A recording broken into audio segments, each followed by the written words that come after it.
ଆପଣ ସବୁ ଅଦୃଶ୍ୟ ଆପଣ ଯେତେବେଳେ ଆପଣଙ୍କର କୁରୁକ୍ଷେତ୍ର ଯୁଦ୍ଧ ହେଉଥିଲା ସମସ୍ତେ କହୁଥିଲେ ଇଏ ମାରିଛନ୍ତି ସିଏ ମାରିଛନ୍ତି କିନ୍ତୁ ମାରିଥିଲେ କିଏ ସେ ଅଦୃଶ୍ୟ ଶକ୍ତି ସେ ଶ୍ରୀକୃଷ୍ଣଙ୍କର ଚକ୍ର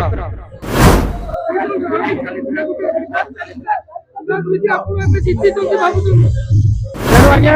ମୁଁ କିଛି ନୁହଁ समय एवं जगन्नाथ इच्छा ही सब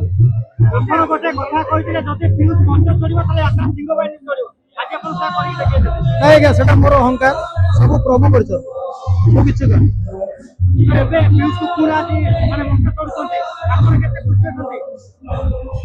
खुशी तो निश्चित अच्छी सिंह बाहिनी गोटे क्रेज पार्टी आहरी क्रेज को जाऊँ मत निश्चित खुशी लगे नहीं आज्ञा आपण सिना कहते जदि आप गला वर्ष खंडगिरी देखिथे आम रघु भाई पेंडेल आम पार्टी थी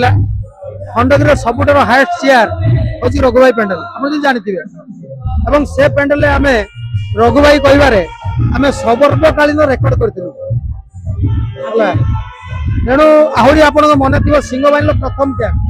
जो सिंह बाहिनी बाहर था सका 6टार टिकेट सरी जाता 4टार टिकेट काउंटर खोलता 6टार सरीगला इवन आमर टिकेट काउंटर को भांगी देते दर्शक टिकेट न पाई तेणु सिंह बाहिनी जन्म गोटे दर्शक आदृति साउंड पार्टी लोके ग्रहण कर माँ कृपा जगन्नाथ कृपा लोके आज आज भी मत उपलब्धि होती गोटे अहेतुक भाव में जनसमर्थन सिंह बाहिनी प्रति कुमा बजरंगी पार्टी एवं पीयूष भाई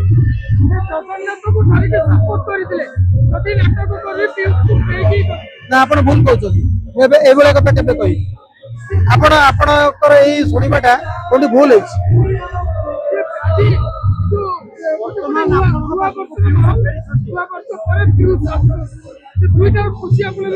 हो तो नुआ वर्ष पाने कारण हूँ मु जड़े ओडिया संस्कृति को भल पाउथुवा लोक मु आज पर्यंत केबे नुआ वर्ष पालिनी एटा इंग्राजी नुआ वर्ष तेणु मु विश्व संक्रांति को पाले पणा संक्रांति तेणु खुशी रे मु बहुत उत्साहित नुहे दुख अत्यधिक लगे किंतु खुशी रे हमें उत्साहित हवा उचित नुहे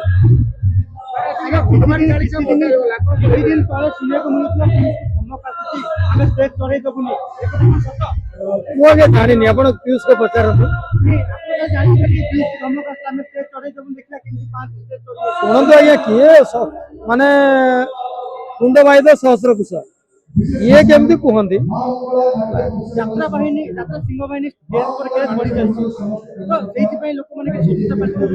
आज्ञा कई शत्रु नुहति सब मित्र हनुमान चालीसा बंटा गला देखो ये सब आमर गोटे टीम वर्क ये जो मु हनुमान चालीसा बांटी से नुह जेहेतु नाटकर नाम तुम बजरंगी तेणु ये गोटे कमिटी आमर आम डायरेक्टर पीयूष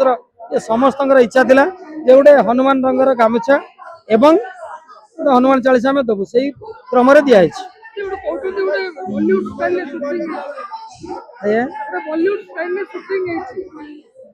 शुणु आम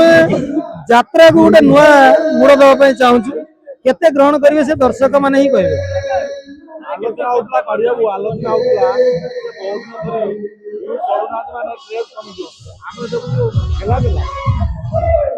शुणु आज्ञा हेलो जगन्नाथ विचार कहार क्रेज नुहे जगन्नाथ विचार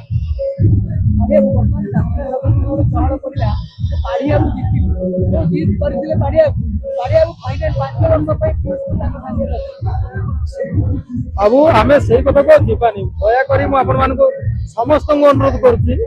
आप 5 वर्ष 2 वर्ष कंट्रोवर्सी प्रभु चाहिए कलाकार 6 मास धरिकी घरे बसला तार भी रुचि रुचि पेट बटना अच्छी तेणु सी आसी कर्म कले पैसा पाइबे तेणु भगवान विचार कर यात्रा कर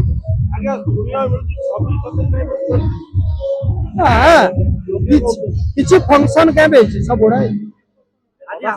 नहीं फंक्शन कैंप किसी धर तो दुर्गा पूजा काली पूजा एमती किसी ଆଜି ଆପଣ ବାହାଘରରେ ଗାମୁଛା ପିନ୍ଧୁଛନ୍ତି ଗୋଟେ ଟ୍ରେଣ୍ଡ ପାଲଟିଗଲା ପିୟୁଷ କୁ ଦେଖି ସମସ୍ତେ ପିନ୍ଧିବେ ନା ଏଇଟା ଟ୍ରେଣ୍ଡ ପିୟୁଷର ତ ନାଟକକୁ ନେଇକି ଟ୍ରେଣ୍ଡ ଏ ଗାମୁଛା ମାନେ ଯାତ୍ରାର ଷ୍ଟୋରି ହଉଛି ଗାମୁଛା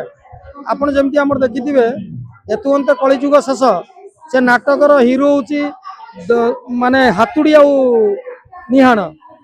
ଏଥିର ହିରୋ ହଉଛି ଗାମୁଛା ତେଣୁ ଆମେ ଯାହା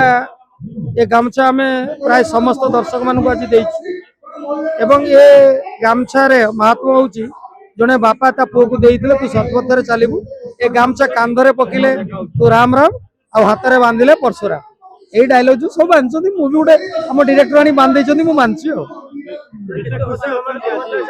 ନାଇଁ ମୁଁ ଖୁସି ତ ଅଛି କାହିଁକି ମୁଁ ଦୁଃଖ କରିବି ଭଗବାନଙ୍କ ବିଚାର ସବୁବେଳେ ସତ୍ପଥରେ ଯାଏ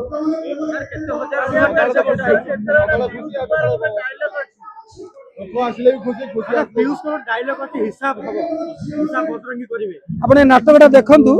ତାକୁ ଯେତିକି ଅତ୍ୟାଚାର ହେଇଛି ସେ ସେଇଥିରେ କହିଛି ମାନେ ପ୍ରଥମ ପର୍ଯ୍ୟାୟରେ ନାଟକରେ ପିୟୁଷକୁ ଯେତିକି ଅତ୍ୟାଚାର ହେଇଛି ସେ ଡାଇଲଗଟା ସେଇ ଅତ୍ୟାଚାର ପରେ ସେ ହିସାବ କରିବା ଆଗରୁ ହେଇଛି ନା ଏଥିକ୍ସ ଆଉ ପୌରାଣିକ ଆଉ କିଛିଟା ସତ୍ୟ ଫେଣ୍ଟା ଫେଣ୍ଟି ନାଟକ ସବୁବେଳେ ନାଟକ ନାଇଁ ସବୁ ନାଟକ